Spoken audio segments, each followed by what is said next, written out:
Good morning, class. This is Rupali Memane, Assistant Professor, Arihant College of Arts, Commerce and Science. Now, in today's session in Java, we will be learning what are classes and objects in Java, how do you allocate memory for objects and constructors, what are abstract classes, and what are abstract methods. To begin with the session, we will see what is a class. Now you know classes and objects are the important concept of object-oriented programming. Now what is a class? It is a user-defined blueprint or a prototype from which we create objects. An object is an instance of a class. It represents the set of properties or methods that are common to all objects of one type. So in general, class declaration can include the following components. So when you are defining a class, you need to specify what are the modifiers. We have seen different types of modifiers. Your default, public, private and protected. So that modifier you need to precede with before the keyword class. Then you write the class name that should always begin with the initial letter or you make it a caps.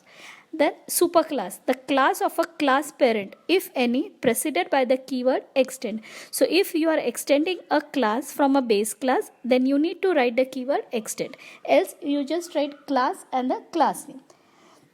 A class can only extend one parent class. Now you have a concept called as interfaces, that is a comma separated list of interfaces implemented by the class, if any preceded by the keyword implements. A class can implement more than one interface. So if you are implementing a class from an interface, I can implement that class from multiple interfaces. But if you are extending a class from a base class, you can extend only a single class. Then we have to write the body of the class which is surrounded by the braces. Now we will see what is an object. Now, as we know, an object is an instance of the class. So object is any real world time entity. It is a runtime entity. The object is an entity which has a state and the behavior. So in an object, I will have what are the data members which are there and what is the behavior it is going to do. So this is a characteristics of the object. Looking at the image, you can see it is A is a state, that means it what represents the data. Then B is a behavior which represents the behavior of that object, such as if I have created a class bank, then the object will be bank and what behavior. So there might be actions of behavior such as depositing the balance, depositing the money, withdrawing the money, what is the balance and so on. And C is the identity. It is used internally by the JVM to identify each object uniquely, and you give an object ID or object name with which you are going to identify that object through the JVM. Now look here, the example of class and objects. So here I have defined a class students. Now I am defining fields in that. So I need ID. So ID is the student ID, that is the data type of integer. So I have written int ID. Then I want the name of the students which is of the data type string. So string name, and then I call the main method by public static void main, and then I create an object of the class students. So how do I create an object? Here I create the object by using the keyword new. So what I write the class name student, I write a class variable that is S1, and what is it? I have to create an instance, that means I have to create an object with the keyword new. So I write equal to new student. So this way I have created object of the student. As soon as you create the object of the student, it will have the ID and the name in that. And then I call the method in that. So let's say system.out.print s1.id. So what will be printed? I am calling the ID of the student which is created by the object s1. And if I say system.out.println s1.name, I am calling the name of the student whose ID or whose object name is s1.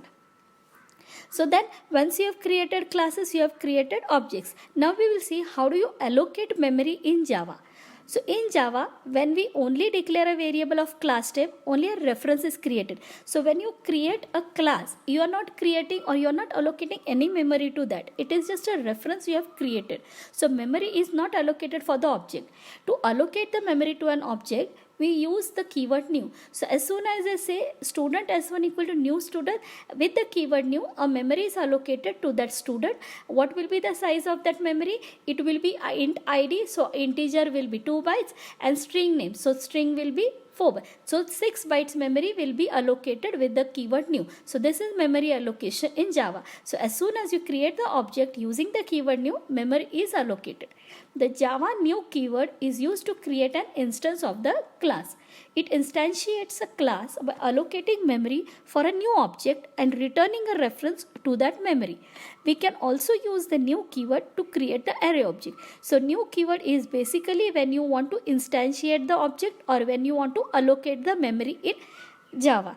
Now in C++ you had another operator called as the delete operator, which will deallocate the memory.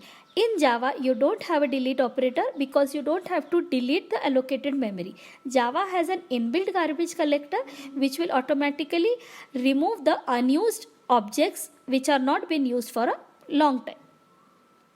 Now, next concept is abstract class. Now, what is abstract class? A class which is declared with the keyword abstract is known as the abstract class. Abstract class can have abstract and non-abstract methods with the body.